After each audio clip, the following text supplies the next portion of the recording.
आज की बात अब हर शाम सोमवार से शुक्रवार 8:30 बजे से।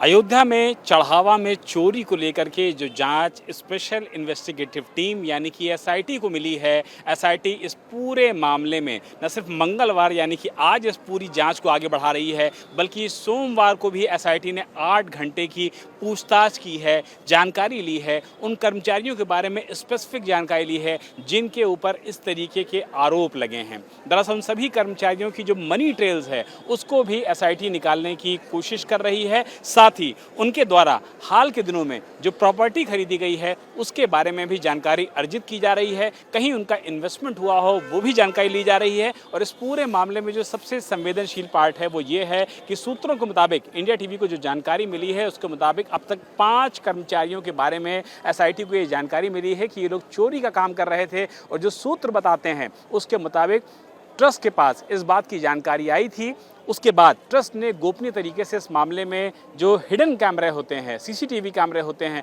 उनको लगाया है। और जब उस कैमरे में ये बात स्पष्ट हो गई है कि कर्मचारी बाकायदा चोरी भी कर रहे हैं और बड़ी संख्या में जो पैसे हैं उनकी हेराफेरी भी कर रहे हैं, इसके बाद इस मामले का इन्वेस्टिगेशन आगे बढ़ रहा है और इस पूरे इन्वेस्टिगेशन को लखनऊ से आई हुई एसआईटी कंप्लीट कर रही है। सबसे महत्वपूर्ण बात यह है कि जो सामने से लोगों को जानकारी मिली है, ट्रस्ट के लोगों को जानकारी मिली है कि जो चंदे का बॉक्स होता है जिसकी संख्या 40 के करीब बताई जाती है राम मंदिर परिसर में, उसमें अगर एक बार में पूरा बॉक्स भर जाता है तो लगभग 5 लाख रुपए के आसपास की रकम आती है। लेकिन जब वो रकम बंडल में बनाई जाती है, एसबीआई के कर्मचारी के जरिए बैंक जाती है, तो वो रकम जाती है 2 लाख रुपए। यानी कि जहां 5 लाख रुपए एक बॉक्स में होना चाहिए था वहां 2 लाख रुपए मिल रहा था। यानी कि जो चोरी की सीमा थी वो बड़ी कर दी गई थी। यानी कि कर्मचारियों के मन में भय जो था, जो डर था, वो खत्म हो गया था। उन्हें लग रहा था कि अब वो किसी भी कीमत पर पकड़े नहीं जाएंगे,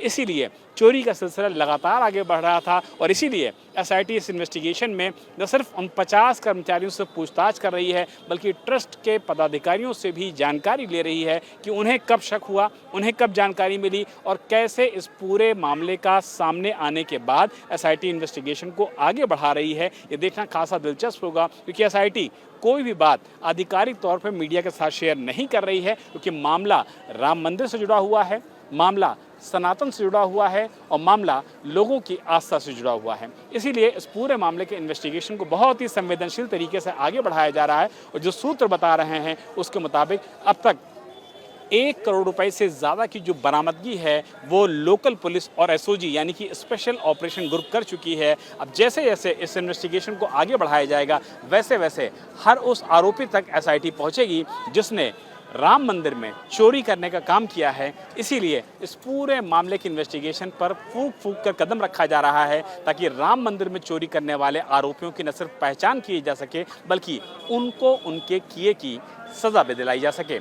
इस पूरे मामले में जब इंडिया टीवी ने टिन्नू यादव यानी कि जो राम शंकर यादव है, जो कि बहुत ज़्यादा करीबी आदमी बताया जाता है चंपत राय का, जो कि ट्रस्ट के महासचिव भी हैं, उसका कहना है कि जहां पर नोटों की गिनती होती थी वहां से उसका कोई भी लेना देना नहीं है। उन्होंने सारे आरोपों से इनकार भी किया है और कहा है कि जब भी एसआईटी टिन्नू यादव को पूछताछ के लिए बुलाएगी वो न सिर्फ सहयोग करेंगे बल्कि एसआईटी के सामने हाजिर भी होंगे। टिन्नू यादव ने यह भी कहा कि कुछ लोग ऐसे हैं जो कि उनसे ईर्ष्या रखते हैं, इसी वर्ष इस तरीके का आरोप लगाए गए हैं। तो सवाल ये उठता है कि आखिर गोपाल राय, इसके अलावा अगर बात कर लिया जाए चंपत राय और इसके अलावा बात कर लिया जाए राम शंकर यादव और टिन्नू यादव से जो जलन रखने वाले लोग हैं, ईर्ष्या रखने वाले लोग हैं, वो कौन हैं? ये वो सारे पहलू हैं जिसके हिसाब से इन्वेस्टिगेशन एसआईटी आगे बढ़ा रही है। और जब इस पूरे मामले का इन्वेस्टिगेशन सामने आएगा तो सामने आएगा राम मंदिर में चोरी करने वालों का वो काला सच, जिसको वाकई में सभी लोग जानना चाहते हैं।